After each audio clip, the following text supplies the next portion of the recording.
working class out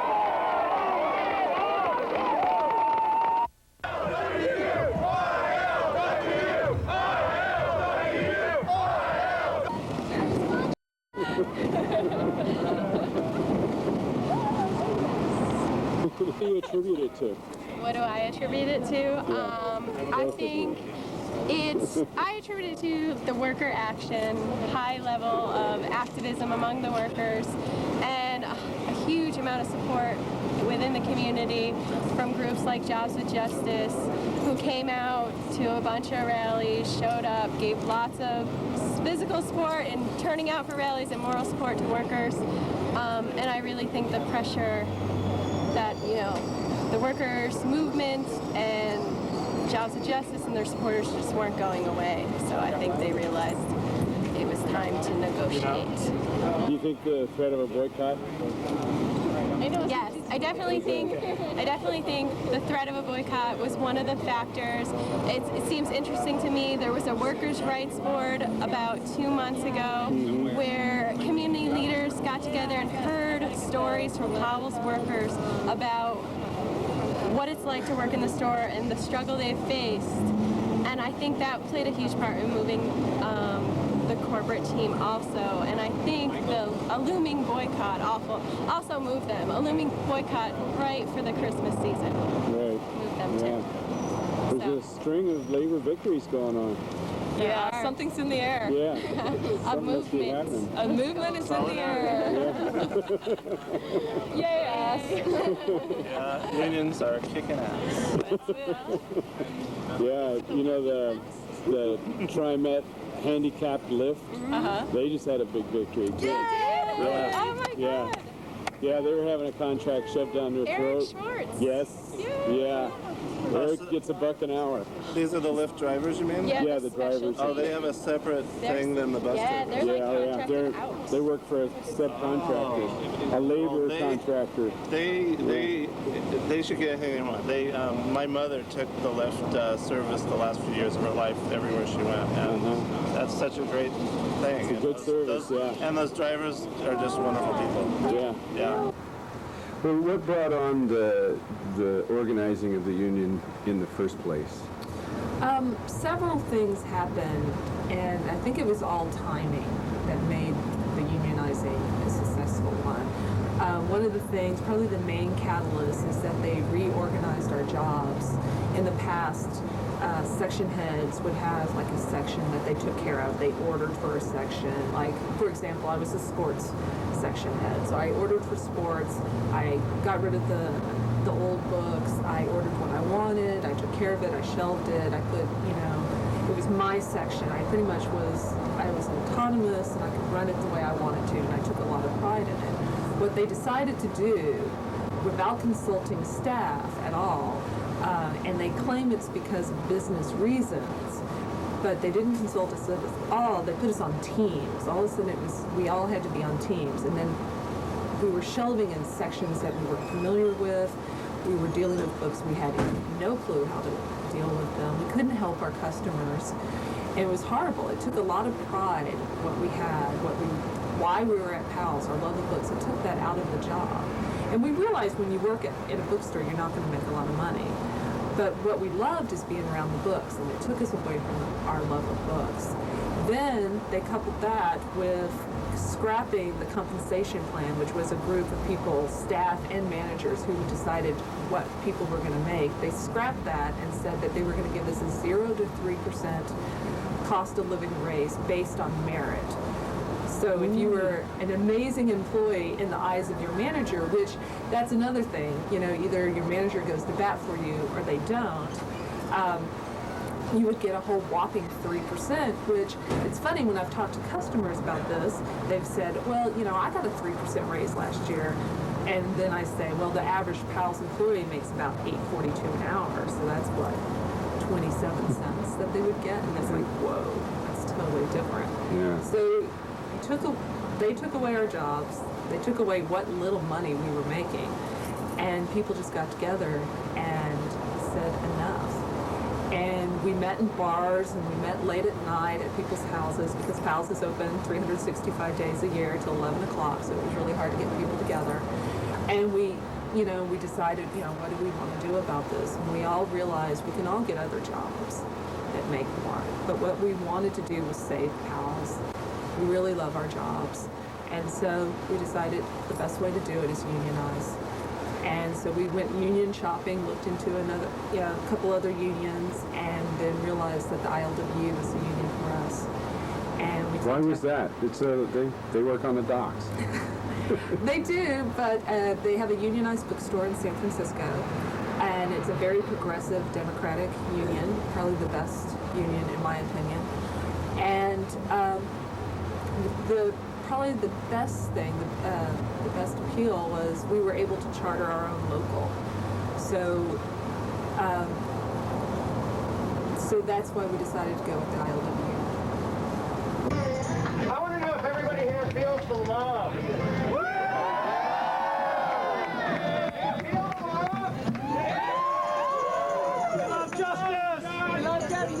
Well, we've been showing our love to Michael Powell for a long time.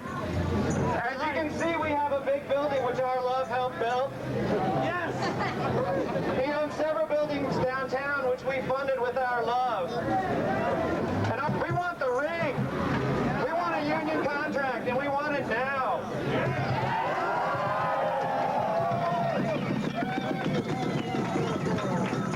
We got a letter from Michael the other day. I guess it was a love letter. He said he was going to keep us informed on bargaining.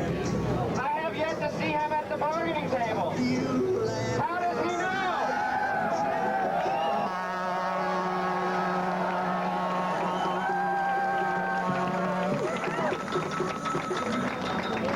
Where is Michael Powell? Where's Michael? Where's Michael? Where's Michael? Where's Michael Powell? Where's Michael Powell? Where's Michael Powell? Where's Michael Powell? Where's Michael Powell? Where's Michael Powell? Where's Michael Powell? Local fought you. Well, you chose the longshoremen, and then what happened? How many people were involved at that point? That night there was, I believe, 25 people Wow. at the meeting when we had it with Michael Canarella, and we signed union cards that basically said that we were going in, when we went into collective bargaining, the ILWU would represent us. There were 25 people there, one person abstained from the vote, and we signed cards, and it was, I believe it was October 6th when we did this. We were down at the Longshore Hall about 12 o'clock at night. And it was 99? 98. 98. We started, we got the email that told us about our 3% cost of living based on merit raise in September of 98. And management had been implementing the whole restructure that summer. So it was September 98 when we kicked off the organizing drive. And we were in the closet for a while. Management had no clue what we were doing. And so then after the initial 25 people, we kind of would spread out and start talking to people. And I remember like going up to folks and saying, people would walk up in corners and then we'd say, what do you think about unions? And just to kind of read people and bring them in. So we were able to do that for about a month or so before management found out. Why did you do that? Well, Why were you in the closet? it's a scary thing. It's completely legal to start a union, but management can make it really hard on you when you do so. And that's a typical union busting tactic, is to scare people. And we really didn't know at the beginning what we were doing. We had guidance from the ILWU, but we didn't know how management would react. We didn't know if we would be fired. We knew we couldn't be fired for unionizing activity, but we knew all the disparate treatment that was going on at Powell's, where one manager would let one person do something, another manager wouldn't, and depending on whether or not you were liked, you would get in trouble or not, and that could change in a whim. We didn't know if we would, get fired for unionizing activity, but really we were, they would give us the reasons that we were 15 minutes late 3 times or something like that. And, it's really hard. America has we've come so far away from unions, I feel like. Not many people know really how important they are. So it was really hard kind of getting our bearings and getting it out and packaging what we had to say to people. So that took a while. It was a big learning experience. And it was, people sometimes, I think it's changed so much now in Powells, but a lot of people didn't think they deserved a union. They didn't think they deserved rights on the job. They thought, okay, we're just retail. You know we're not going to make a lot of money. This is a job. And it took a lot of education to get people to realize, why should democracy stop at the door of Powells Books? Let's have democracy in the workplace. Let's make this our bookstore. It is our bookstore already. Let's work together to make it a better place. So it took a while to get everybody realizing and getting enough education and confidence to realize I deserve a union. And that's been an amazing process. That's been, to me, the most amazing thing about this whole unionizing process is seeing people go from being kind of bookish, kind of shy, kind of not very confident, myself included, to really knowing their rights, standing up for their rights, standing up for their coworkers, working on this process of democracy, which to me is so important, and realizing it is a messy process, but it's an amazing one as well. And now at Powells Books, we have so many activists, so many people who talk to the press, so many people who went to WTO, so many people who talk to their managers and say, look, you can't do that, that's against the law, I know my rights. Just taking care of people. We've become a community, a complete community. I feel like these people are my family. I feel such a great part of it. It's great.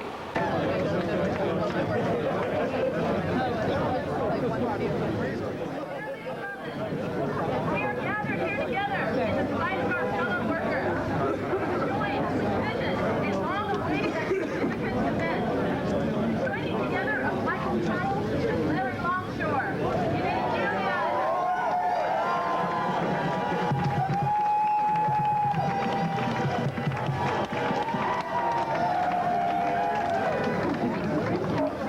A union is a democratic institution by which two parties make a solemn commitment to one another. The workers at Powells Books have committed their labor, their time, their expertise, and their dedication to making these bookstores flourish. It is time for Michael Powell to show the same level of commitment to his workers that they have shown to him.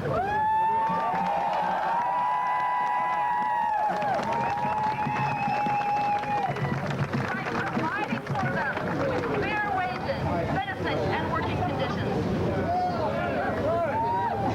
Most of us are aware, Michael Powell needs our help today. He hasn't been the most cooperative guy. Michael isn't sure he's ready to open up and shake. My name is Doug Chase. I work in computer support at Powells. And when the union drive started, I was kind of I didn't think that was really the answer for the kinds of problems that were pointed out. I've worked for Powells for about 8 years, and 5 years in corporate computer support, working very closely with some of the top managers in the company. And I've been involved in a lot of projects and committees and groups trying to improve working conditions, including I've worked on the company's compensation committee for over 3 years. This is before the union. Yeah. And so when the union drive started, it came out of a lot of problems that were in a particular store, which was the main store on Burnside. And with sort of my environment, the people I worked with, I really felt that those problems could be addressed a different way. And I was also sort of personally close friends with a lot of people in management, so I was also bothered by a lot of things that seemed personal to me, or I took them one way, a different way than they were said or written. So before the election actually happened, I wrote and printed up my view on why I didn't think this was the answer or this was the good thing to do. The election happened and the union was voted in by a small margin. And then once the negotiations started for the contract, after a short time I started attending bargaining sessions and observing them, mostly to represent the people that have tech support jobs so that they could get information and we could bring information back to the bargaining team on what our particular needs or questions were. And it was really observing what was going on at the bargaining table that shifted me from, I probably moved to kind of middle between the two sides, and then watching mostly the behavior of the company lawyer and a couple of the managers that I've worked very closely with in the past, just a lot of disrespect that they showed across the table. Mm-hmm. My view always was what we read in handouts from either the union or from management, that might be filled with rhetoric or there's a spin on it or whatever. But at the bargaining table, I figured that all that would be left behind. And there should be serious bargaining across the table. And I'm not talking about that the management team didn't have the right to say, no, we don't want to do that or we can't do that. But I sat there and listened to a lot of gratuitous lecturing and insults and threatening and things like that from one side to the other. And most of it came from the company lawyer. A little bit of it came from one of the managers. And then two of the other managers that were there just going along with things and either not correcting it there or just not making corrections for next time later on. I don't necessarily expect them to stop in the middle of bargaining and tell their lawyer to shut up, but they obviously didn't go back and have a meeting with him later and say, stop wasting time telling the other side that you think they're ignorant and spend time just on the serious bargaining. And they obviously didn't do that. And seeing that over a period of time made me really realize that there was a huge amount of disrespect from one side to the other, mm-hmm. and that disturbed me a great deal. And you were able to observe the union side of the negotiators, sure. and what did you see about, what was your perception of their behavior and attitude?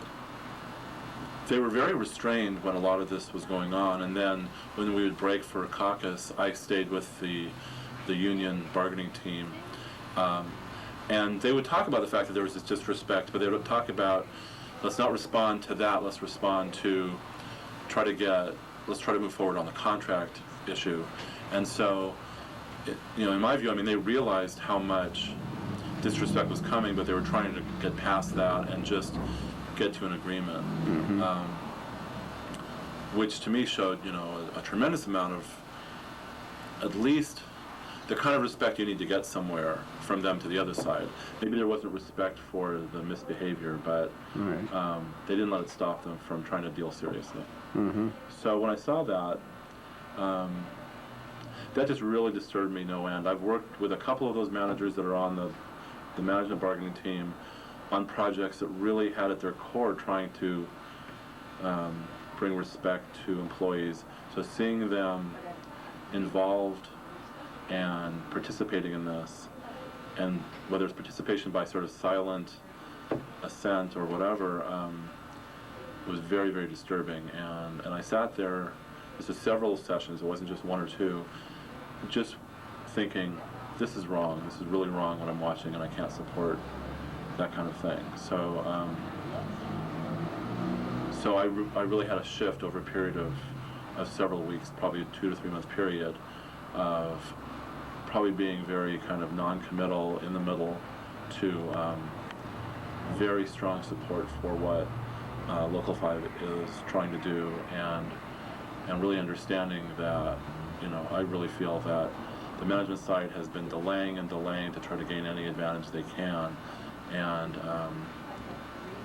we don't have a contract after 9 months because they're not coming to the table seriously trying to get to a deal. Mm-hmm. Was that hard for you personally? Because you had relationships with some of those people. It was very hard personally. I'm friends with some of those people. I have been a good friend of a person who's my supervisor, and we've had very strained relations over the last 2 to 3 months, probably since the first time I participated in a walkout and a picket. And certainly I had plans probably before around February, career plans that would have had me ending up in management. And I've changed my own plans because I don't feel that I can go that direction and sort of support the company line.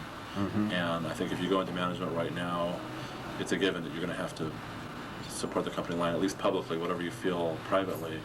And I don't think I could do that. I have another very close friend, probably my closest friend over the last 3 or 4 years, who's a manager at one of the stores, and that's been extremely strained over the last couple of months. Yeah, it's been a hard thing. Yeah. So. That's too bad. You know, I hope that once we get past all the controversy of the contract, that we can, because I think that there's a lot of people that have been in those kinds of situations, that maybe we can repair some of those relationships and just move on. It doesn't have to be a big issue. We can get a contract, we can move on, and you know, people don't have to be up in arms over this thing. What do you think the reason for management's behavior and delay? Why are they? You know, is it the money or power? I don't think that the money is really a big issue, although I think they're putting that out there that the union is asking for too much. I think that when it comes down to it, this has been a company that has been controlled very easily by the owner, that he can make whatever decisions, and some of those have been great decisions. You know, it's a successful and kind of unique business. And I think that he has a real problem with sharing some of those responsibilities with some other party, or with the employees that have, organized. I think that's fundamental. I don't have any kind of proof of that, so that's more like a speculation. Sure. Do you think the union's participation would be to the detriment of the companies? I don't think so myself. I think that this prolonging of things is to the detriment of the company, because you have many employees who are in very tense situations, that aren't getting along with other employees, that are angry with managers who are angry at employees, and all these kinds of weird situations. And if we can get a contract and get past that, you can move on. You also have actions by the union to try to get movement at the table, which certainly affects sales. The month of May, sales were way down from previous years, from what was projected or expected, and that was a month when there were a lot of different pickets in front of the store.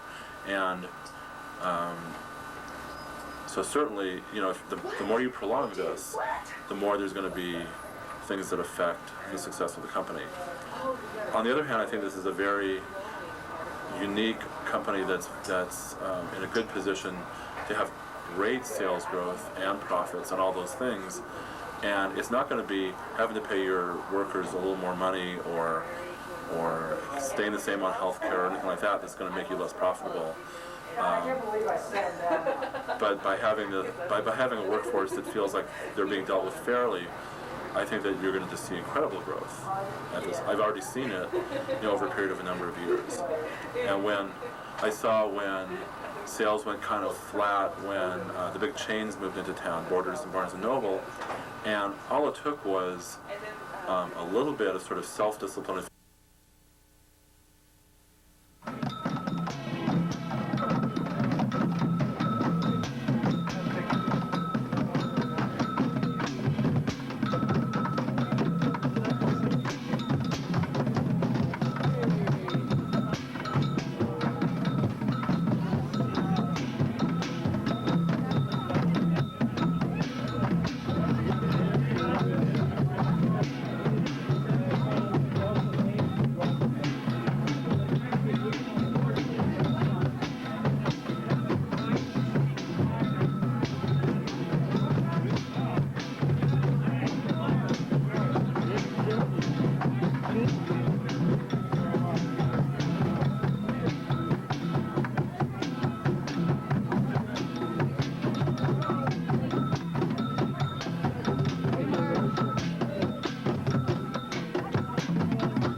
today is Tuesday, the 1st of August. We went into the mediator's office at the federal building, which is where we've been meeting for the last 2 months. And we had a tentative agreement pretty much hammered out from the last few mediated sessions, and today we just went in to wrap up the final details. So we came out of there at the end of the day with a tentative agreement that we will take to the employees who will vote on it next week. So it's also to go, So what were the people across the table? What was their attitude and behavior? And Well, how'd they feel? for the majority of the day, we were in separate rooms as we hammered out details, and the mediator shuttled back and forth, and a couple of times we sent a couple of our people into their room for details. Then at the end, we all met at the one table. They said they are relieved and pleased to get to this. They hope for a ratification of it, just like we do. So it was amicable, and everybody was relieved and pleased. Were they more respectful than usual? They've been more respectful lately, ever since we went into mediation and we had a federal mediator there. Definitely the animosity that highlighted some of the earlier meetings has not been there for quite a while. Good. Yeah, that's good. Yeah.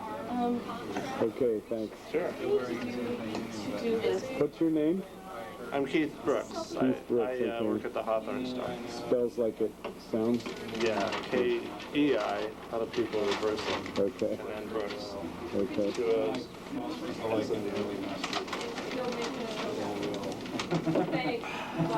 I mean, unlike, I can't even. This is a. Yeah, I got that. You got that? Yeah, I got a shot. And growth, or I think that things will get better. I think that this whole sort of big giant argument that's been happening for 2 years can go away, and maybe there's going to be other arguments. There's always been some sort of controversy because you have a very sort of intelligent and literate bunch of employees who like to question everything. But that's also a strength of the company, though. No, I think that you'll see a lot of growth. You'll see people coming into the store and saying, you know, these people were really informative and really helpful.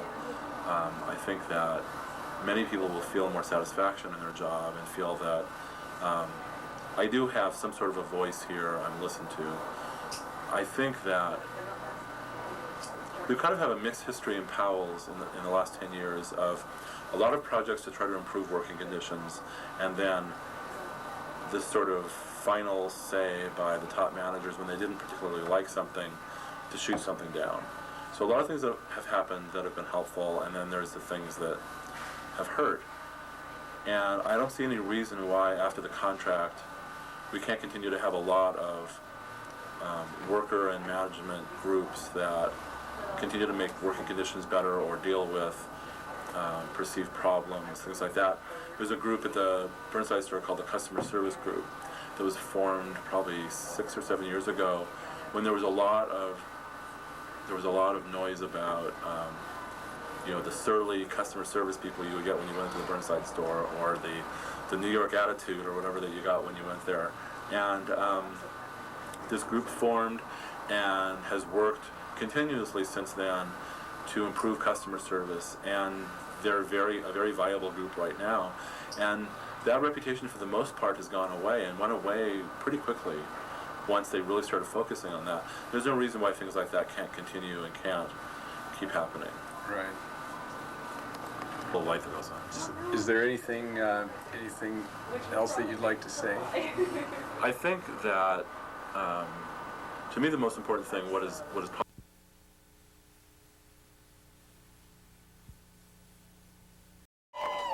I want to thank the people who planned meetings and rallies. The people who handed out leaflets and made picket signs. The people who chanted their hearts out and believed in this cause. I want to thank the communications stewards. And I belonged to a number of unions before. I was in the steel workers, construction laborers, Teamsters in Michigan and Alaska.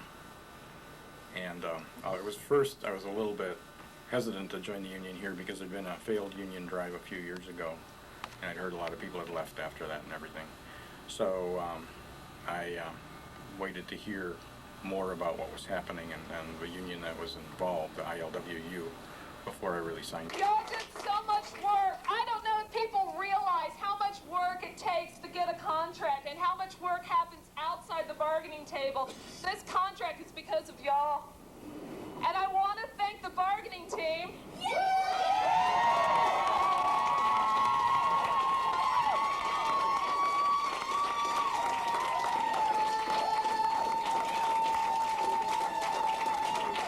Y'all endured 53 sessions with Larry the lawyer. And you took on a lot of responsibility of putting together such a wonderful contract. Thank you. We are Local 5 Sexy.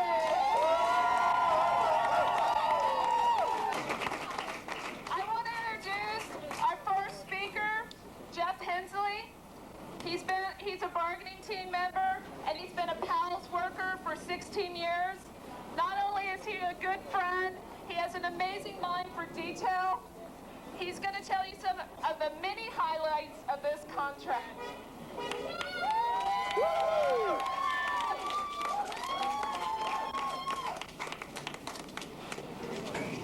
This is one of the sweetest moments of my life.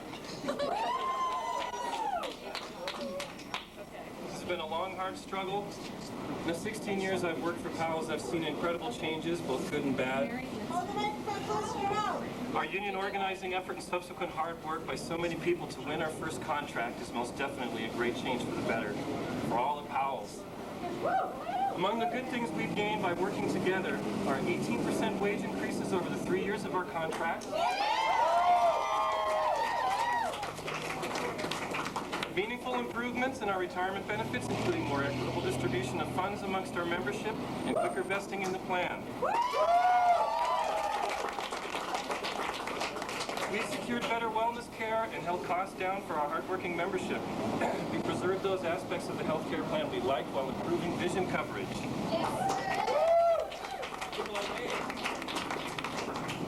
With our contract in place, we now have a grievance and arbitration structure that we feel confident will be fair and will constructively address problems that come up in the workplace.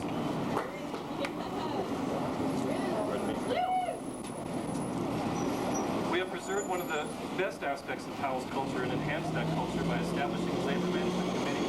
We hope this committee can be a vehicle for cooperative decision-making. After months of careful deliberation, discussion, and action, we now have a union security clause in the contract that both management and we feel comfortable with.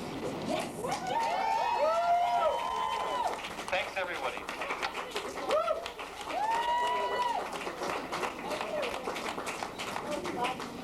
Now I want to introduce bargaining team member Carol Edwards.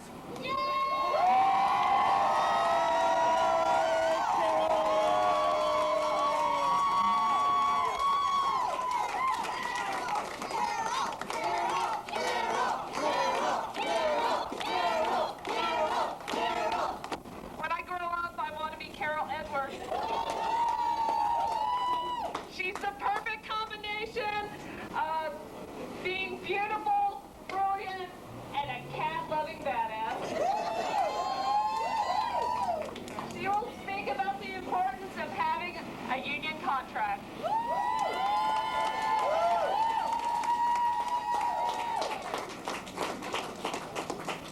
Well, I guess we won't be needing those working without a contract buttons for a while. Thanks to the teachers that provided them to us, and thanks to all of you for being here. We couldn't have accomplished all this without community support. Aside from the specifics that Jeff provided, what truly matters is that we now have a contract that the bargaining team could unanimously endorse, and that Powell's employees were willing to overwhelmingly ratify.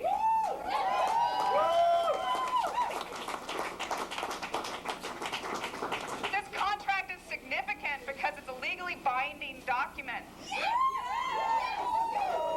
And it embodies and makes a reality the core values that Powell's has always strived to uphold in theory. According to the mission statement in our employee handbook, we recognize, number one, we recognize the value of each person's contribution to the company. And now, a contract delineates that recognition in the form of workplace fairness and democracy, and in larger wage increases and a larger and improved 401k. Number two, we are committed to open and harmonious relations in our workplace.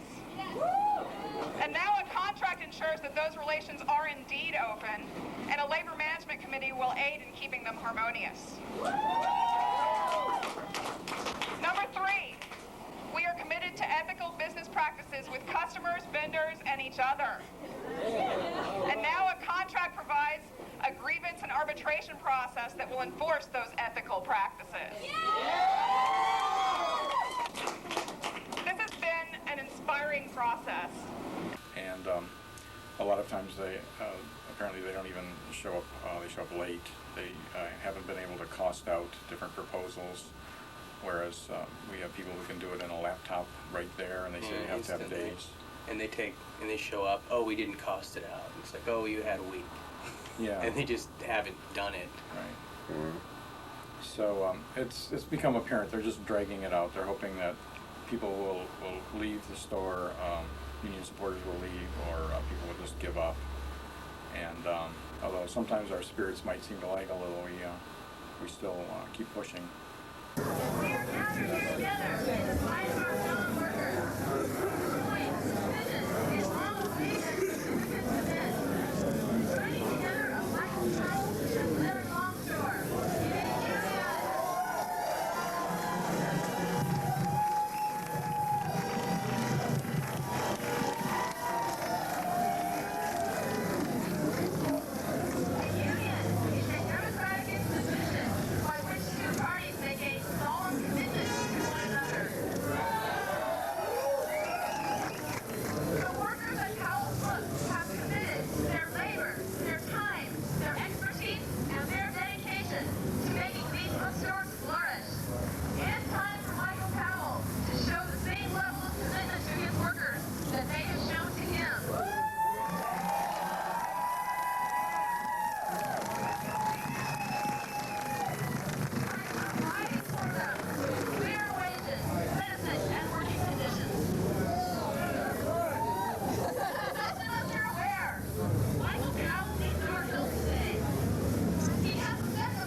Local 5. At the ILWU convention this last May, delegates kept coming up to me and saying that we were heroes because they had it relatively easy. They came from union families, they had union traditions, but they kept saying that we were heroes. And after 2 years of being in this struggle, I've realized there's a lot of heroes, not just at Powell's, but in the community.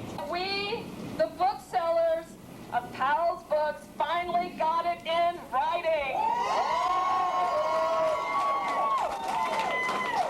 We, the booksellers of Powell's Books, finally got it in writing.